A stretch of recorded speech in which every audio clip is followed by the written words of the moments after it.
हरिः ओम श्री गुरुभ्यो नमः।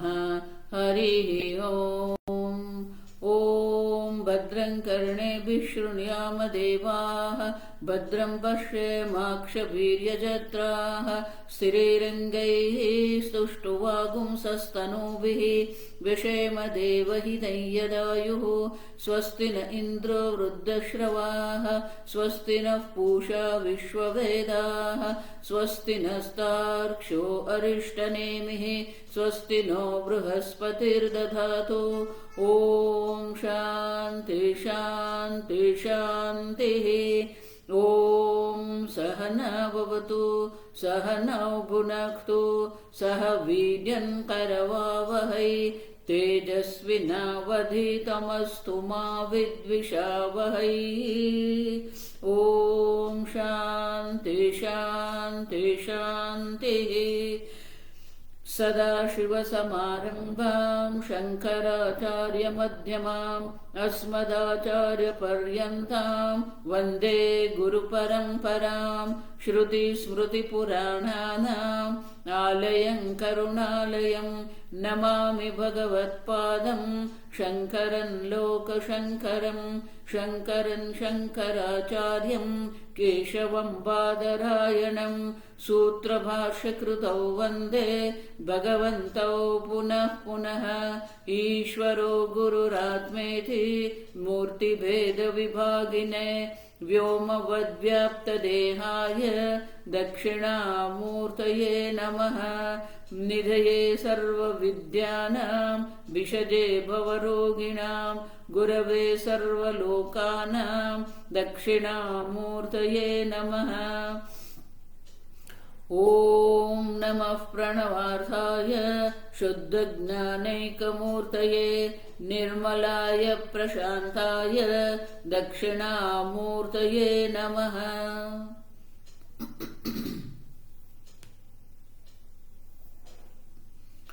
ॐ प्रज्ञानांशु प्रदानैः स्थिरचरनिकरव्यापिभिर्व्याप्य लोकान् भुक्त्वा भोगान् स्थविष्टान् पुनरपि धिषणोद्भासितान् कामजन्यान् पीत्वा सर्वान् विशेषान् स्वपिति मधुरपुङ् मायया भोजयन्नः। मायासङ्ख्यातुरीयं परममृतमजं ब्रह्म यत्तन्नतोऽस्मि। यो विश्वात्मा विदिजविषयान् प्राश्यभोगान् स्थविष्ठान् पश्चाच्चान्यान् स्वमतिविभवान् ज्योतिषा स्वेन सूक्ष्मान् सर्वानेतान् पुनरपि शनैः स्वात्मने स्थापयित्वा हित्वा सर्वान् विशेषान् विगतगुणगणः पात्वसौ नस्तुरीयः।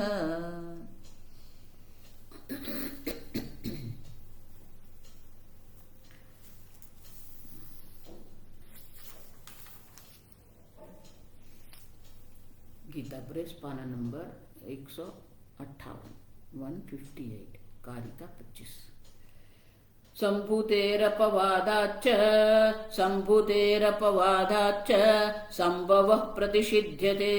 संभवः प्रतिषिध्यते कोन्वेनं जनयेदिति कारणं प्रतिषिध्यते।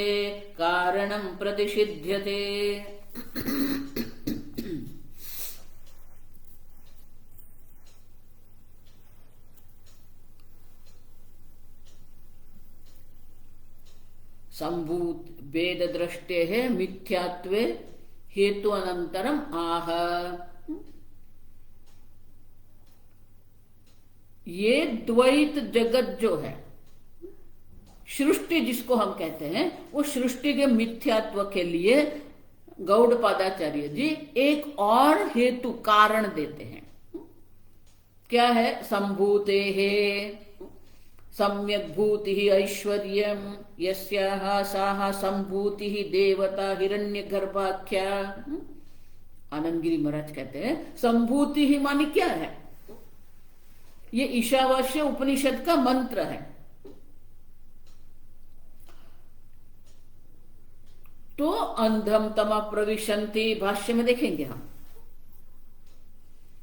जो ये संभूति की भेद दृष्टि से उपासना करने वाले हैं, वो अत्यंत अंधकारमय जगत में प्रवेश करते हैं। अब देखिए, तो यहां क्या हुआ, संभूते है। संभूति मानी क्या है, सम्यक भूति ही ऐश्वर्यम यस्य सः। अब देखिए, सम्यक भूति ही, जिसकी अच्छी तरह योग्य रूप से भूति ही उत्पत्ति है, सा संभूति ही देवता हिरण्यगर्भाख्या। संभूति माने हिरण्यगर्भ। ईश्वर से हिरण्यगर्भ की उत्पत्ति, हिरण्यगर्भ से विराट की उत्पत्ति होती है। तो ये संभूते है। तस्याः च कार्य मध्य श्रेष्ठायाः निंदितत्वात्। ये कार्य, जगत कार्य जिसको हम कहते हैं, जगत कार्य में श्रेष्ठ उपाधि जो हिरण्यगर्भ है, हम देख के गए। समष्टि स्थूल शरीर को विराट कहते हैं, समष्टि सूक्ष्म शरीर को हिरण्यगर्भ कहते हैं, और समष्टि कारण शरीर को ईश्वर कहते हैं। तो ईश्वर से प्रथम जो उत्पत्ति जिसकी होती है वो हिरण्यगर्भ है, वो श्रेष्ठ कार्य है। संपूर्ण जगत कार्य में श्रेष्ठ कार्य जो है वो हिरण्यगर्भ है। तो हिरण्यगर्भ जो है, तस्याः च कार्य मध्य श्रेष्ठायाः, उसमें जो श्रेष्ठ कार्य है वो श्रेष्ठ कार्य की ही यहां निंदा की गई है। निंदितत्वात् प्रधान मल्ल निर्बर्हण न्यायेन। श्रेष्ठ मल्ल जो होता है, प्रधान मल्ल या प्रथम मल्ल न्याय, तो जो श्रेष्ठ मल्ल होता है अगर उसको ही कोई हरा देता है तो वो प्रथम बन जाता है। अन्य छोटे छोटे मल्ल को उनको हराने की आवश्यकता नहीं है। उसी प्रकार से हिरण्यगर्भ की ही निंदा की जाती है, तो बाकी के कार्य की तो बात ही क्या करनी है। और इसीलिए प्रधान मल्ल निर्बर्हण माने कि उनको ही हरा देना, पराजित करना है।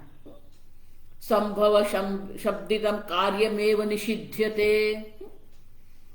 जो श्रेष्ठ कार्य है, जो प्रथम कार्य है, उसी का ही निषेध जब हम कर देते हैं, उसी की ही हम निंदा कर रहे हैं, तो बाकी का जो कार्य है उनके तो निषेध हो ही जाता है। तथा च सिद्धम तस्य अवस्तुत्वम इत्यर्थः। और इसी से हम सिद्ध करते हैं कि वो अवस्तु है, वो मिथ्या है। अब देखो, उतना ही नहीं, कोनु अनेनम जनयेदिति कारणम प्रतिषिध्यते। संभूते है अपवादाच्च संभव प्रतिषिध्यते। संभव माने कार्य। अब देखो, तो कार्य का ही जब निषेध हो जाता है, जब श्रेष्ठ कार्य का निषेध होता है, अंधतम प्रविशन्ति अविद्यामिति अध्याशन्नम मंत्राणाम व्याख्यात अंतर पक्षे पाठक्रमाद। तो ईशावास्य उपनिषद में ये जो 6 मंत्र जो है, जिसमें ये संभूति की उपासना जो है उनका ही निषेध किया, निंदा की गई है। तो वो निंदा करते हुए कहते हैं, संभूति उपासना यहाँ निंदा विधाय उत्तरार्धेन संभूते है अनुपास्यत्व उपपाद्यते। तो ये संभूति की निंदा करके हमें दर्शा रहे हैं कि जितने भी संभव है, माने कार्य जितने हैं, सब कार्य का क्या हो गया, निषेध प्रतिषेध हो गया। उतना ही नहीं, कोनुएनम जनयेत, कौन इन सब का उत्पन्न करता है। अब देखिए, तो कौन इन सब का उत्पन्न करता है कह के क्या करते हैं, कारणम। अब देखो, कारण का भी प्रतिषेध कर दिया। ब्रह्म में कार्य भी नहीं है, कारण भी नहीं। आप समझो, ब्रह्म में ये जगत बनने की कोई सामग्री है ही नहीं। हम आगे देखेंगे। तो ब्रह्म में कार्य भी नहीं है, कारण भी नहीं है, और इसीलिए दूसरी पंक्ति से कारणम प्रतिषिध्यते, कारण का भी प्रतिषेध कर दिया। अब कारण कार्य दोनों का जब प्रतिषेध हो गया है तो फिर अब किसकी बात करेंगे? कौन द्वैत की बात करेंगे? कार्य कारण दोनों का ही प्रतिषेध हो जाता है, आप समझो।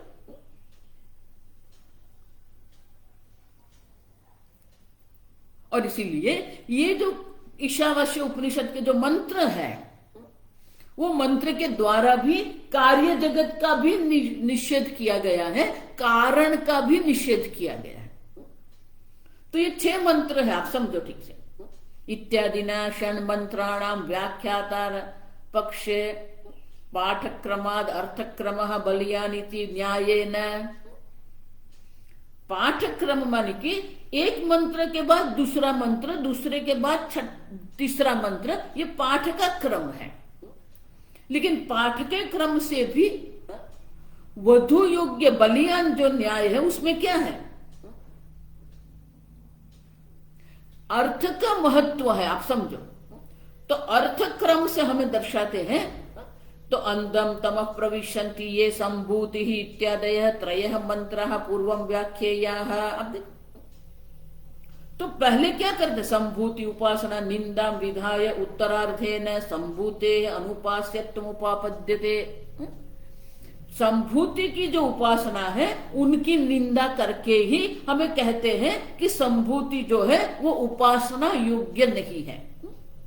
उतना ही नहीं, संभूति ही प्रतिषेध करते हैं ऐसा नहीं है। द्वितीय मंत्रेण कर्म संभूति उपासनयोः साफल्यम अभिधीयते। संभूति भाष्य में सब आएगा, इसलिए पहले ये समझ लेते हैं कि ये जो 6 मंत्र ये संभूति उपासना की बात ईशावास्य उपनिषद में जो करते हैं, उसमें जो द्वितीय मंत्र जो है उनमें कर्म और संभूति दोनों। कर्म मानी कर्म कांड जो है, यज्ञ है, दान है, तप है, अध्ययन। तो कर्म और संभूति दोनों जो है वो दोनों से विशेष प्रकार के फल की बात वहां की गई है। तत्र संभव शब्देन संभूति उपासना मुच्यते, असंभव शब्देन च कर्म विवक्ष्यते।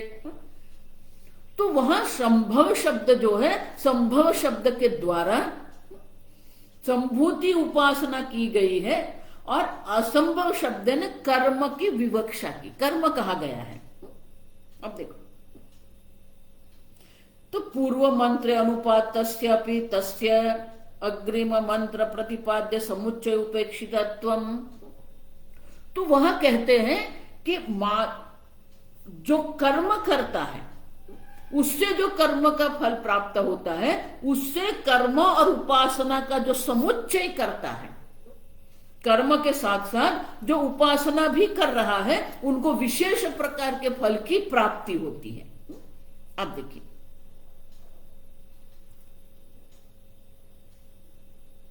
दूसरे मंत्र पूर्वार्धेन सफलयोः उपास्थि कर्मणोः समुच्चय अभिधीयते। अब देखिए, और उनका समुच्चय दर्शाने के लिए विद्याम च अविद्याम च इति षष्ठ मंत्रेण ब्रह्म विद्याया समुच्चय विधातुम।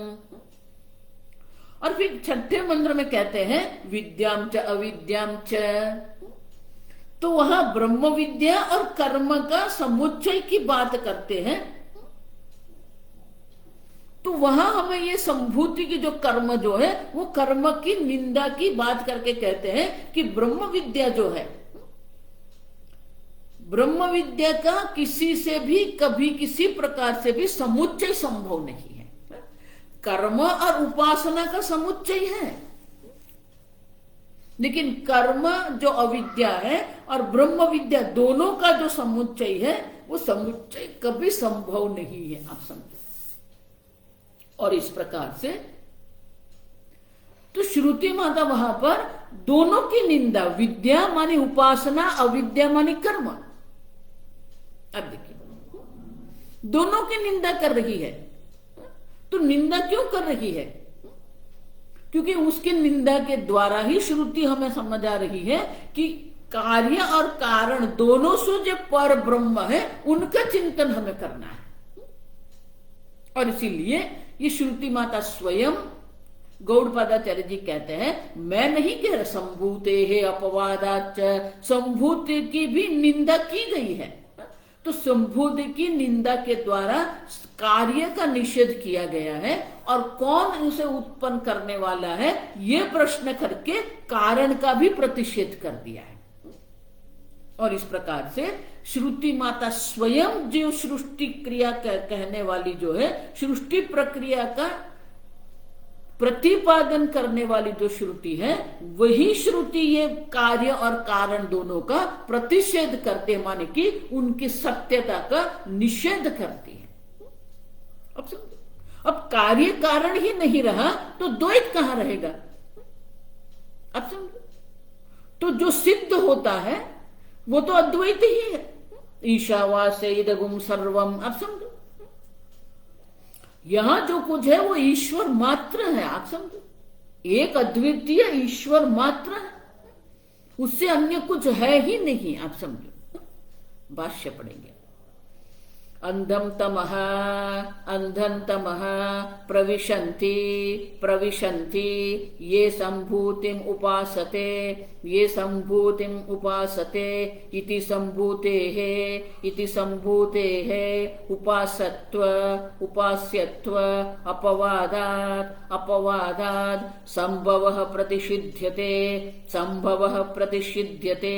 नहि परमार्थतः संभूतायां संभूतौ तद अपवादः उपपद्यते।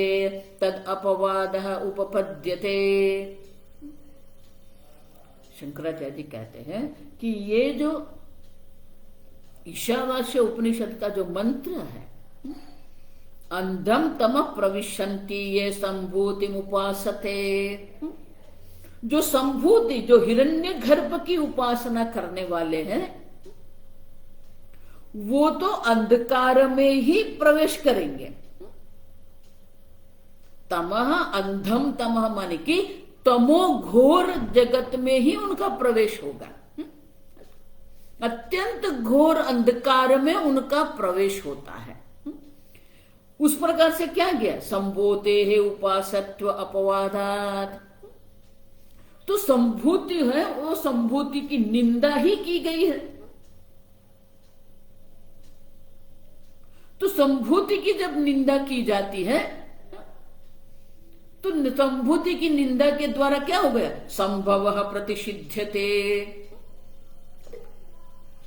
तो संभव जो कार्य है, कार्य का भी प्रतिषेध किया गया।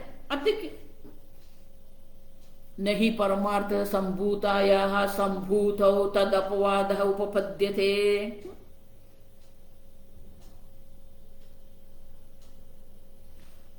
परमार्थतः, आप देखिए, परमार्थतः माने कि सत्य दृष्टि से, अगर पारमार्थिक दृष्टि से हम देखते हैं,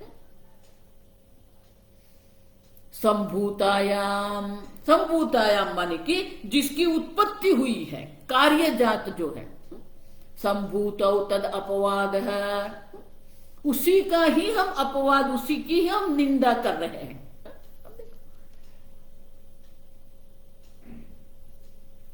तो जिसकी निंदा कर रहे हैं, अगर सही में कोई सृष्टि उत्पन्न हुई होती है तो फिर उसकी निंदा योग्य नहीं होगी। समझ रहे हो? परमार्थतः संभूतायाम संभूतौ तद अपवादः न उपपद्यते। अगर सही में सृष्टि उत्पन्न हुई होती है तो उसकी निंदा हम नहीं करेंगे, लेकिन श्रुति माता निंदा कर रही है।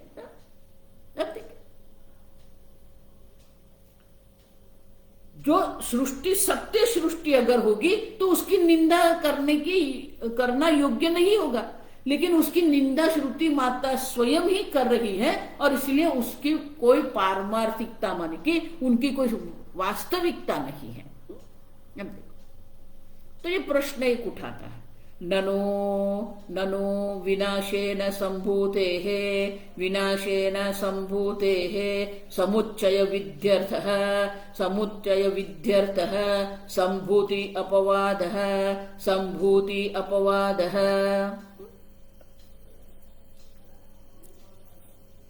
तो बोले कि ये संभूति की जो निंदा की गई है वो उनको मिथ्या सिद्ध करने के लिए नहीं है। किसके लिए है? अब देखो, जो मात्र कर्म करता है, आगे जो मैंने कहा मात्र कर्म कर रहा है उनको नरक की प्राप्ति होती है।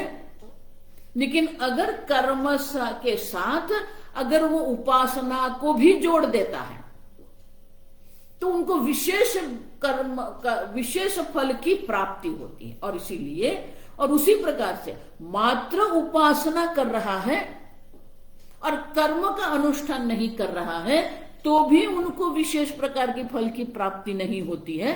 और इसीलिए ये संभूति की निंदा के द्वारा श्रुति माता हमें ये कह रही है कि कर्म और संभूति मानी उपासना, कर्म और उपासना का समुच्चय करना चाहिए। और इसीलिए ये पूर्व पक्षी कह रहा है कि ये जो विनाशी संभूति जो है उनकी निंदा किसके लिए है? समुच्चय विधि अर्थ है। उनकी निंदा समुच्चय को दर्शाने के लिए ही उनकी निंदा की गई है, उससे मिथ्यात्व की दृष्टि से नहीं है। आप देखो,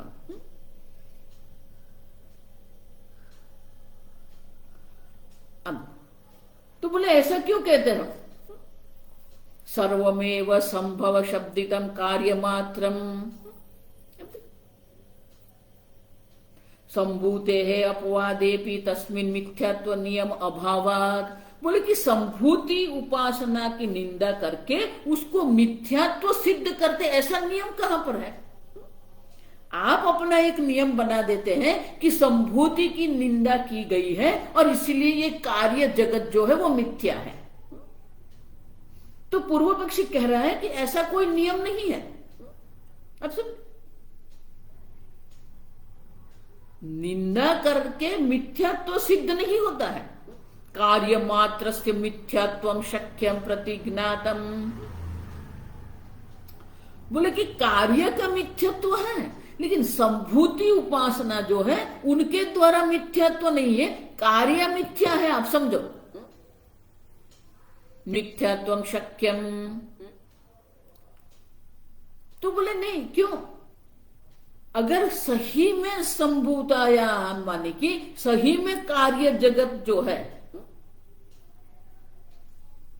सही में कार्य जगत के निंदा की गई है तो उसमें संभूति भी आ गई। आप समझो, को कार्य जगत का निषेध करने से संपूर्ण कार्य जगत में संभूति भी है। अरे अगर सही में भी आप कहेंगे तो फिर संभूति का जो अपवाद किए गए, निंदा की गई है, वो अयोग्य बन जाएगी। अब देखो, संभूति निंदा तद अवस्तुत्व व्याख्यापनार्था न भवती थी। तो बोले ये संभूति की जो निंदा की गई है उनको अवस्तु सिद्ध करने के लिए नहीं है। क्यों? किंतु विनाशेन कर्मणा देवता उपासनस्य समुच्चय विध्यर्था। लेकिन विनाशेन ननु विनाशेन विनाशेन कर्मणा, अनित्य कर्म जो है, विनाशी कर्म जो है, वो विनाशी कर्म के साथ ये संभूति का समुच्चय दर्शाने के लिए ही संभूति का अपवाद किया गया है। अब समुच्चय विधानस्य फलवत्वादिति शंखते। तो इस प्रकार से समुच्चय जो हमें दर्शाया है वो समुच्चय का महत्व दर्शाने के लिए ही ये संभूति की निंदा की गई है। माने कि कर्म और संभूति मानी उपासना, कर्म और उपासना का समुच्चय होना चाहिए। आप समझिए। तो बोले आप क्यों ऐसा कहते हो? तो शंकराचार्य बस यथा यथा अंधम तमः प्रविशन्ति अंधम तमः प्रविशन्ति ये अविद्याम उपासते ये अविद्याम उपासते।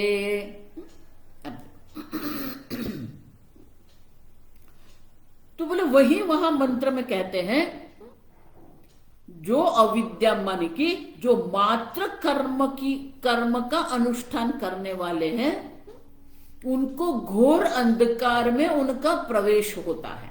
अब देखिए अपवादस्य समुच्चय विद्यार्थम दृष्टांतमाह कि जिस प्रकार से श्रुति माता स्वयं कह रही है कि जो अविद्या का उपासना करने वाले जो है मात्र कर्म का जो उपासना करने वाले हैं उसे घोर अंधकार की प्राप्ति होती है और इसीलिए संभूति की भी निंदा की गई है, मात्र जो उपासना करने वाले उसकी भी निंदा की गई है और अविद्या की माने की मात्र कर्म की जो उपासना माने की अनुष्ठान करने वाले हैं उनको भी घोर अंधकार की प्राप्ति होती है, उनका घोर अंधकार में प्रवेश होता है। इस प्रकार से मात्र कर्म का अनुष्ठान करने वाले उनकी भी निंदा की गई है, मात्र संभूति उपासना करने वाले हैं उनकी भी निंदा की गई है। उनका अर्थ क्या होगा? उनका अर्थ यही हो सकता है समुच्चय विधानस्य। अब देखो अत्र खलु अविद्या शब्दित कर्म अपवादः विद्या कर्मणः समुच्चय विद्यार्थम स्थितः। अब देखो और इसीलिए मात्र कर्म की भी निंदा की गई है, मात्र उपासना संभूति उपासना की भी निंदा की गई है और इसलिए श्रुति माता का कहने का प्रयोजन यही है कि ये दोनों का समुच्चय होना चाहिए। अब ठीक से ये पूर्व पक्षी कह रहा है, तो पूर्व पक्षी कह रहा है कर्म और संभूति की उपासना दोनों का समुच्चय होना। विद्या कर्मणो हो समुच्चय विद्यार्थम स्थितः विद्याम च यस्तद् वेदो उभयम सह इति श्रवणात्। माने कि ये दोनों विद्या और अविद्या, विद्या माने कि उपासना, अविद्या माने कर्म, दोनों को साथ में ही करना है। श्रवणात् माने श्रुति माता ये कहते हैं और इसीलिए मात्र संभूति उपासना की निंदा है, मात्र कर्म की निंदा है, लेकिन समुच्चय की निंदा कहीं पर भी नहीं है और इसलिए समुच्चय की विधि के लिए ही ये इस प्रकार से निंदा की गई है। तो शंकराचार्य जी उनका उत्तर देते हैं सत्यमेव सत्यमेव देवता दर्शनस्य संभूति विषयस्य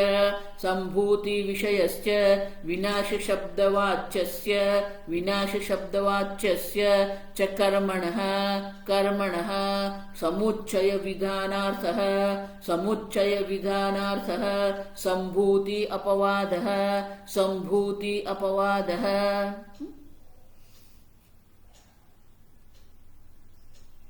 तो बोले कि ठीक है सत्यमेव, आप जो अर्थ कर रहे हैं कि संभूति उपासना की निंदा जो है और अविद्या माने कि कर्म की जो निंदा है वो दोनों की निंदा इसलिए की गई है विनाशस्य सत्यमेव देवता दर्शन से संभूति विषयस्य। तो संभूति उपासना के द्वारा हमें हिरण्यगर्भ के दर्शन होते हैं, हिरण्यगर्भ देवता के दर्शन होते हैं और विनाश शब्दवाच्यस्य च कर्मणः, विनाश शब्द के द्वारा जो कर्म का निर्देश किया गया है समुच्चय विधानार्थः संभूति अपवाद, वो दोनों को समुच्चय के विधान करने के लिए ही ये संभूति का अपवाद निंदा की गई है। ठीक है, लेकिन आप ही आपके अंदर विरोधाभास दर्शाते हैं। आप देखो ठीक है, आप जो कह रहे हैं वो अर्थ भी शास्त्रोक्त है, लेकिन ये आप जो अर्थ कर रहे हैं उससे उनकी सत्यता सिद्ध नहीं होती। आप देखिए,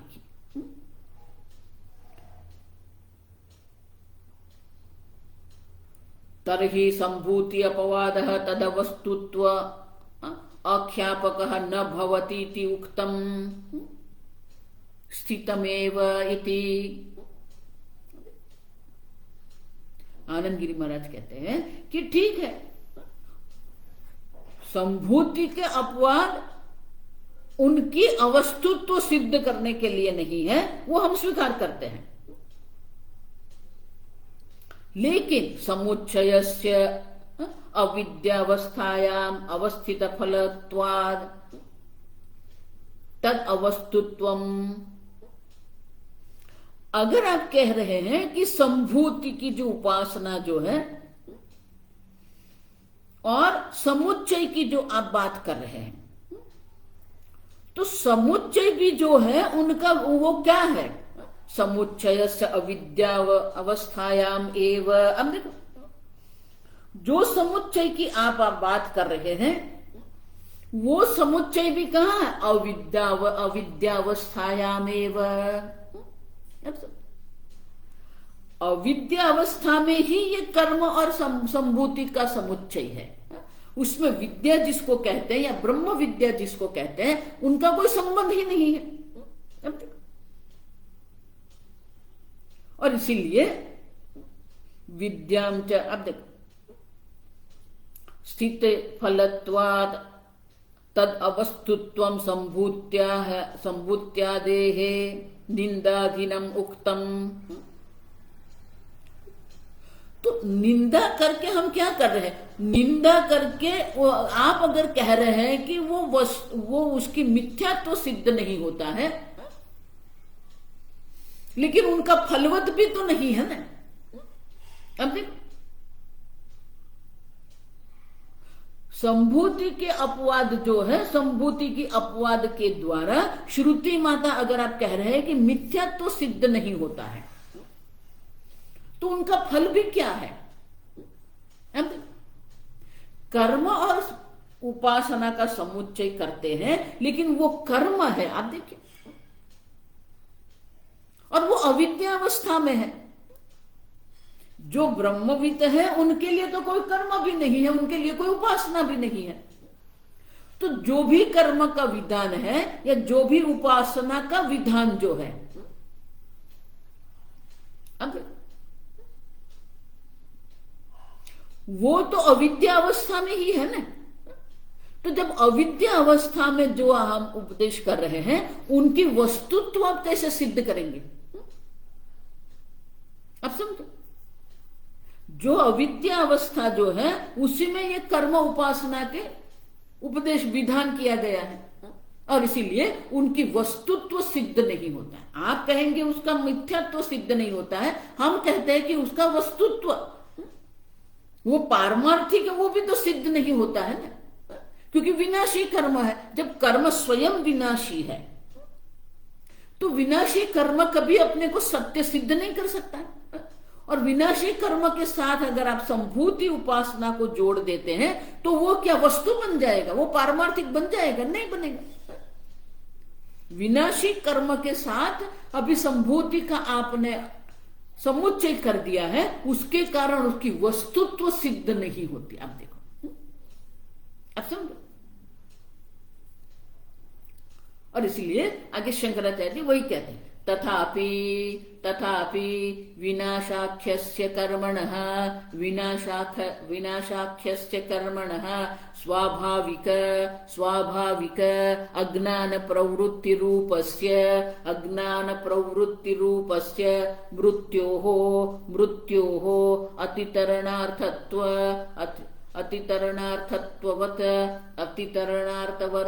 अर्थत्ववत् देवता दर्शन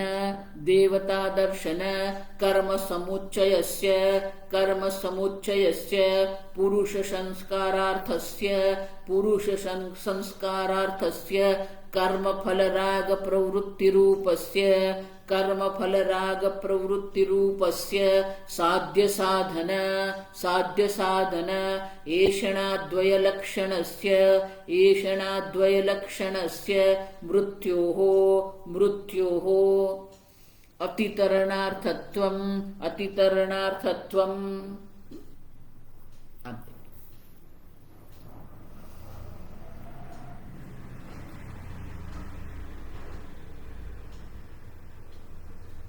तथापि माने इस कारण से भी विनाशाख्यस्य कर्मणः, विनाश जिसका नाम है माने कि विनाश जिसका स्वभाव है, वो कर्म का स्वाभाविक अज्ञान प्रवृत्ति रूपस्य। कर्म किसके कारण होता है? स्वाभाविक अज्ञान प्रवृत्ति रूपस्य। स्वाभाविक अज्ञान की प्रवृत्ति से ही ये कर्म है। मृत्योः अतितरणार्थत्व। अब देखो,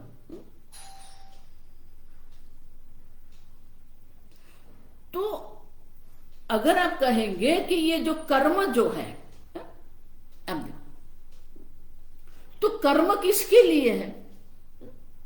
तो अगर आप कहेंगे कि मृत्यु को पार करने के लिए ये कर्म है,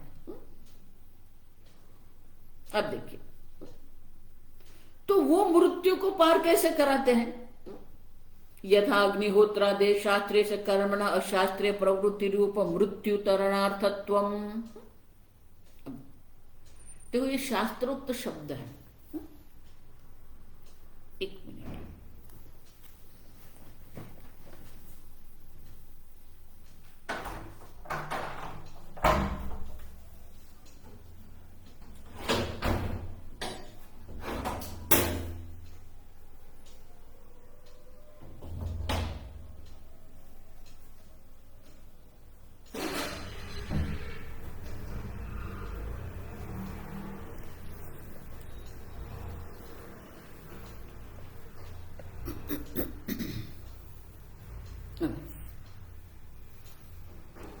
तो ये शास्त्र के द्वारा अग्निहोत्रादि कर्म का आदेश किया गया है।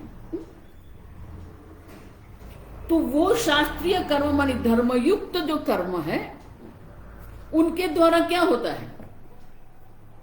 मृत्योः अतितरणार्थत्ववत्। तो कैसे होगा वो? शास्त्रीय कर्मणः अशास्त्रीय प्रवृत्ति रूप मृत्यु तरणार्थत्व। शास्त्रीय कर्म का हम पालन करेंगे, अनुष्ठान करेंगे, तो उससे क्या होगा? अशास्त्रीय कर्म जो है, अधर्म युक्त जो कर्म है, वो जो है उससे हम छूट जाएंगे, उसी को मृत्यु कहते हैं। और इसीलिए अधर्म प्रवृत्ति से हमारी मुक्ति हो जाएगी। तो उस अर्थ में कहते हैं मृत्यु हो अतितरणार्थत्ववत्।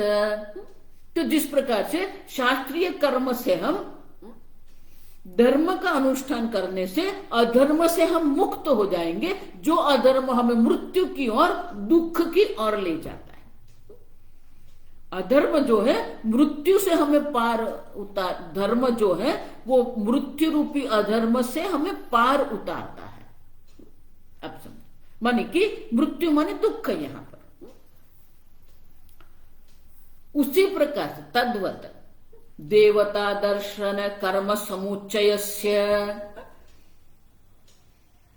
देवता दर्शन माने कि हिरण्यगर्भ की जो उपासना हम करते हैं, और कर्म जो हम शास्त्रीय कर्म का अनुष्ठान जो हम करते हैं, वो दोनों का अगर समुच्चय करेंगे, अब देखें,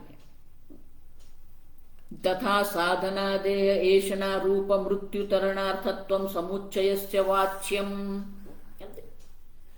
तो उसी प्रकार से अगर कर्म और उपासना दोनों का अगर हम समुच्चय करेंगे, पुरुष संस्कारार्थस्य,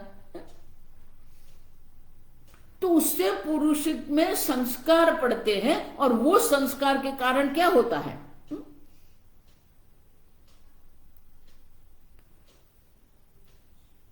फल कर्म फल राग प्रवृत्ति रूपस्य साध्य साधन एषणा द्वय लक्षणस्य मृत्योः अतितरणार्थत्वम्।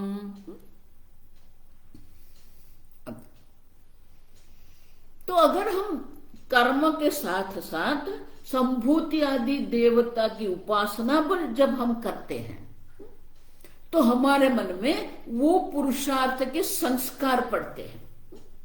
तो वो संस्कार के लिए ही ये समुच्चय दर्शाया है। और वो संस्कार क्या है? कर्म फल राग प्रवृत्ति रूपस्य। कर्म फल प्रत्यय जो हमारा जो राग है, वो कर्म फल जो है, कर्म फल के प्रत्यय हमारा राग आसक्ति जो है, वो आसक्ति के कारण जो प्रवृत्ति हो रही है, कर्म फल राग प्रवृत्ति रूप। अब देखिए, तो समुच्चय के द्वारा क्या होगा? हमारे अंदर धर्म के संस्कार पड़ेंगे, हमारे अंदर उपासना के संस्कार पड़ेंगे, और वो उपासना कर्म का जो संस्कार जो है, उनका रूप, उनका जो प्रयोजन है वो क्या है? कर्म फल राग प्रवृत्ति रूपस्य। कर्म फल के प्रति हमारी जो आसक्ति है, वही स्वरूप जो समुच्चय जो है, और वो समुच्चय क्या करेगा? साध्य साधन एषणा द्वय लक्षणस्य। उनका लक्षण क्या है? जो समुच्चय की बात करते हैं, वो समुच्चय क्या है? पुरुष संस्कारार्थस्य समुच्चयस्य। ये सब समुच्चय के विशेषण है, आप समझो। समुच्चय जो है उनके सब ये विशेषण है। पुरुष संस्कारार्थस्य कर्म फल राग प्रवृत्ति रूपस्य साध्य साधन एषणा द्वय लक्षणस्य मृत्योः अतितरणार्थत्वम्। ये जो समुच्चय है, जो हमारे पुरुष संस्कारार्थत्व मानी, ये समुच्चय जो है मनुष्य के संस्कार के लिए है। उतना ही नहीं, वो उनकी जो प्रवृत्ति हो रही है, वो प्रवृत्ति कराने वाला क्या है? कर्म राग प्रवृत्ति रूप। कर्म फल के प्रत्यय जो हमारा जो राग है, वो राग ही उनके स्वरूप है, प्रवृत्ति। और उनका लक्षण क्या है? साध्य साधन एषणा द्वय लक्षणस्य। साध्य माने स्वर्ग आदि। एषणा दो प्रकार की एषणा है। कौन सी एषणा है? साध्य माने की स्वर्ग आदि की प्राप्ति है, और साधन क्या है? पुत्र। तो लोकेशना और पुत्रेशना, जो दो एषणा, दो इच्छा जो हमारे मन में है, वो दो इच्छा जिसका लक्षण है, जो पुरुषार्थ के संस्कार के लिए है, और कर्म फल प्रत्यय के राग से ही जिसकी प्रवृत्ति होती है, वो जो समुच्चय है, वो समुच्चय जो है मृत्योः अतितरणार्थत्वम्। वो हमें मृत्यु माने की अधर्म से पार कराने के लिए है। अब देखिए,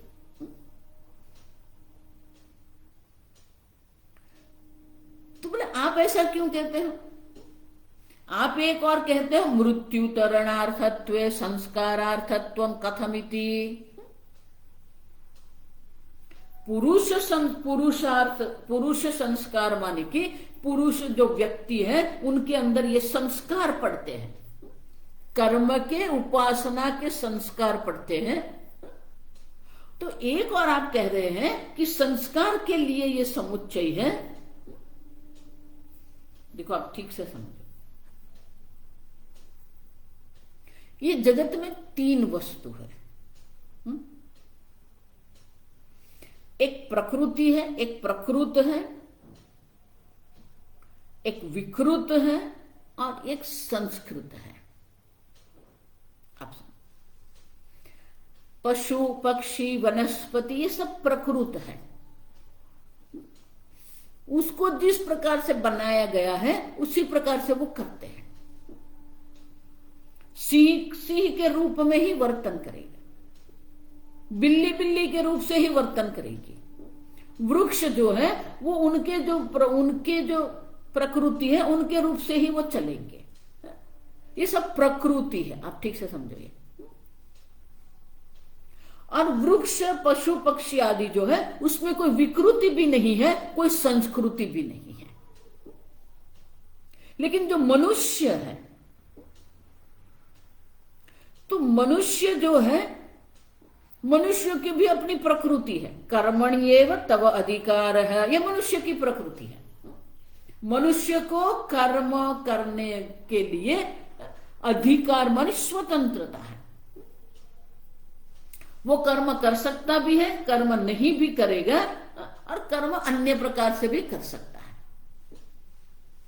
तो कर्म का विकल्प मनुष्य को उपलब्ध है। अब जब कर्म का विकल्प उपलब्ध है तो या तो वो विकृति की ओर जा सकता है या तो वो संस्कृति की ओर जा सकता है। आप देखिए, कर्म या तो आपको विकृति की ओर, अधर्म की ओर, क्योंकि आपको स्वतंत्र है, आपकी कर्म की स्वतंत्रता है, इसीलिए आप विकृति की ओर, अधर्म की ओर भी जा सकते हैं, संस्कृति माने धर्म की ओर भी जा सकते हैं। आप अधर्म कर सकते हैं, आप झूठ बोल सकते हैं, कपट कर सकते हैं, चोरी कर सकते हैं। ये सिद्ध करता है कि आपके पास कर्म की स्वतंत्रता है। आप समझे? सिंह जो है वो कभी अपनी प्रकृति से परिवर्तन नहीं करेगा। जल जो है, जल की जो प्रकृति है वो अपनी प्रकृति से विरुद्ध वर्तन नहीं करेगा। सब अपने अपने प्रकृति में समर्पित है, सब अपने अपने प्रकृति, अपने स्वभाव से समर्पित है। लेकिन एक मनुष्य है जिसके पास स्वतंत्रता है, और स्वतंत्रता के कारण उनमें विकृति की संभावना है। आप समझो ठीक से? वो विकृति जो है वो मृत्यु रूप है, मानी अधर्म है। और इसीलिए ये कह रहे हैं कि कर्म उपासना का जो समुच्चय है, वो समुच्चय किसके लिए है? पुरुष संस्कारार्थ से, आपकी बुद्धि को संस्कृत करने के लिए, अपनी बुद्धि को धर्मनिष्ठ करने के लिए ही ये समुच्चय है। भले वो उनकी प्रवृत्ति किसके कारण? कर्म राग प्रवृत्ति, कर्म फल के प्रत्यय जो राग है वही राग के कारण ये प्रवृत्ति हो रही है। और स्वर्गादि साध्य और पुत्रादि साधन जो है वो उनका लक्षण है।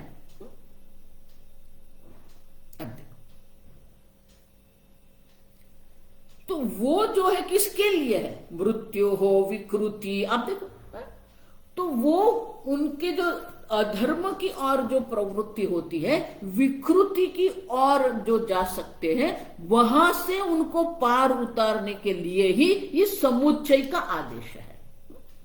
माने मनुष्य को विकृति की ओर, मृत्यु रूप विकृति की ओर जाने से अटकाने के लिए ही वो उसको अटकाता है और उसको संस्कृति की ओर ले जाता है।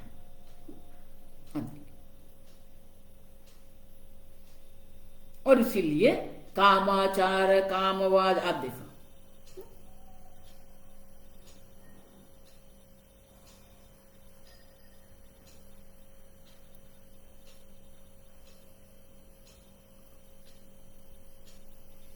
तो उसका अर्थ क्या हुआ? हमें ये अधर्म से छूटना है पहले। अधर्म रूप जो विकृति है उस मृत्यु से पार कराने के लिए ही श्रुति माता ये समुच्चय का उपदेश करती है। ठीक से समझिए। फिर क्या होगा, तो आगे शंकराचार्य एवं ही एष्णाद्वय रूपात् मृत्योः अशुद्धेः वियुक्तः पुरुषः संस्कृतः स्यात् अतः मृत्योः अतितरणार्थ देवता दर्शन कर्म समुच्चय लक्षणा ही अविद्या। जो मैंने कहा ना, इस प्रकार से एष्णाद्वय रूप जो ये है,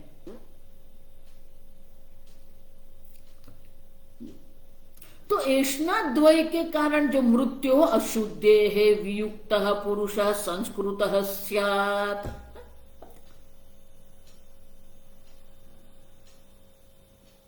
तो समुच्चय के द्वारा क्या होता है, पुरुषः संस्कृतः स्यात्। अब देखो, जो विकृति अधर्म रूप जो विकृति जो अशुद्धि है उससे वियुक्त, उससे विमुख होकर ये पुरुष जो है वो संस्कृत बन सकता है।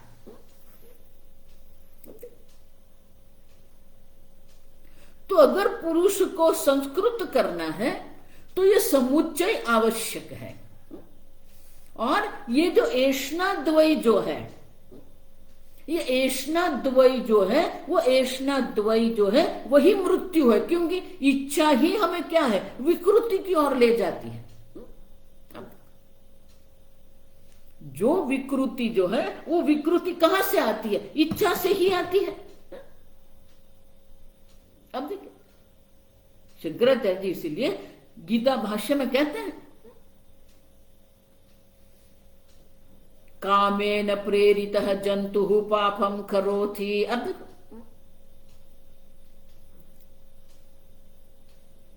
काम से प्रेरित होकर ही मनुष्य पाप कर्म करते हैं, अधर्म की ओर जाता है। तो ये एष्णाद्वय जिसका लक्षण है वो जो मृत्यो अतितरणार्थत्व, तो वो जो हमें विकृति को और विकृति की ओर जो ले जाने वाला जो मृत्यु है उससे उसको पार कराने के लिए ही ये समुच्चय है। माने कि पुरुष को वो संस्कृत करता है। तो बोले क्यों, यथा नित्य अग्निहोत्रादि फलम तथा निष्कामेण अनुष्ठित समुच्चय फलम कामाख्य अशुद्धि व्यावृत्ति इत्यर्थः। जो भी कर्म है नित्य अग्निहोत्रादि कर्म जो है, नित्य अग्निहोत्रादि कर्म जो है वो हमें क्या करवा सकते हैं, अगर वो निष्काम भाव से हम जब करेंगे, निष्कामेण अनुष्ठित, निष्काम भाव से जब उसका अनुष्ठान करते हैं तो क्या होगा, समुच्चय फलम कामाख्य अशुद्धि व्यावृत्ति इत्यर्थः। तो ये काम जो है काम से हमें मुक्त कर सकते हैं। अब कोई भी कर्म जो है आसक्ति का त्याग करके जब हम ये प्रयोग करते हैं, देखो गीता में भगवान यही कहते हैं योगिनः कर्म कुर्वन्ति संगम त्यक्त्वा आत्मशुद्धये। कर्म करते हैं लेकिन अगर निष्काम भाव से आसक्ति रहित होकर जब हम कर्म करते हैं तो वो कामादि अशुद्धि जो है वो अशुद्धि से मनुष्य को मुक्त करता है। और इसलिए ये कहते हैं कि ये समुच्चय जो है वो समुच्चय किसके लिए है, अधर्म की प्रवृत्ति से हमें मुक्त करने के लिए है। एक बार अधर्म का त्याग हो जाएगा। देखो इसलिए मैं कहती हूं, अगर आप सोचते हैं कि मैं अधर्म भी करूंगा और मुझे ब्रह्म ज्ञान भी प्राप्त होगा, वो संभव नहीं है। आप जप करेंगे, भक्ति करेंगे, उनका फल अवश्य आपको प्राप्त होगा। पुण्य मिलेगा। आप अधर्म करेंगे उसका पाप भी आपको मिलेगा। आप समझे? लेकिन ब्रह्म विद्या की कोई संभावना नहीं। और इसीलिए श्रुति माता क्या करती है, निष्काम भाव से जब हम ये करते हैं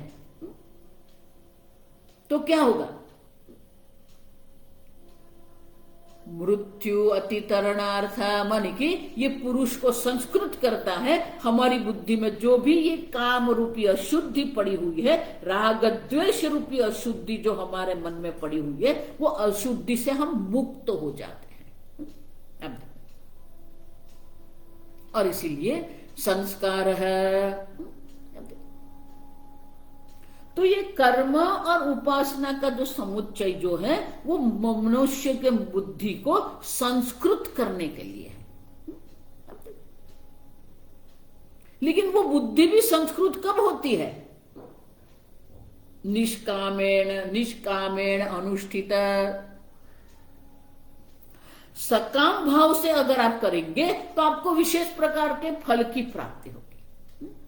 लेकिन निष्काम भाव से आप करेंगे तो उसका फल क्या होगा, अंतःकरण की शुद्धि होगी, अधर्म से हमारी मुक्ति हो जाएगी। ये उनका फल है। मान कि पुरुष संस्कृत होता है।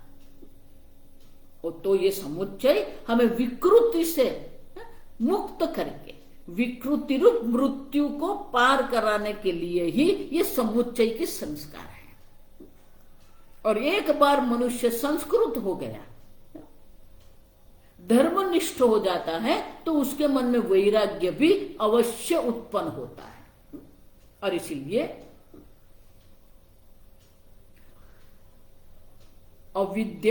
अविद्यया मृत्युम तीर्थवा इति मंत्रे मृत्युतरण हेतु अविद्या इति श्रवणात्। तो अविद्या जो वहां कह रहे हैं वो अविद्या मानी कर्म है। आप देखो, अविद्या का अर्थ वहां पर जो है वो कर्म है। कर्म से ही निष्काम भाव से जब हम कर्म करते हैं तो विकृति रूप मृत्यु हम अवश्य पार करते हैं। और इसीलिए कर्म और उपासना का समुच्चय जो है पुरुष की बुद्धि को संस्कृत करने के लिए, मान कि अधर्म से मुक्त करने के लिए। अब हमारी बुद्धि को अधर्म से मुक्त करनी ही पड़ेगी। अधर्म ही विकृति है, अधर्म ही पाप है, अधर्म ही हमें जन्म मृत्यु चक्र में गति, हमारे जन्म मृत्यु चक्र को गतिमान करते हैं।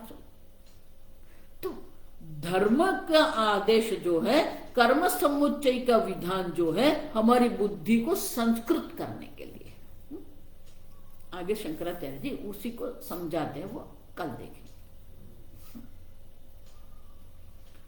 ओम असतो मा सद्गमय तमसो मा ज्योतिर्गमय मृत्योर्मा अमृतंगमय। ओम पूर्णमदः पूर्णमिदं पूर्णात् पूर्णमुदच्यते पूर्णस्य पूर्णमादाय पूर्णमेवावशिष्यते। ओम शांति शांति शांति। हरिः ओम। श्री गुरुभ्यो नमः। हरिः ओम।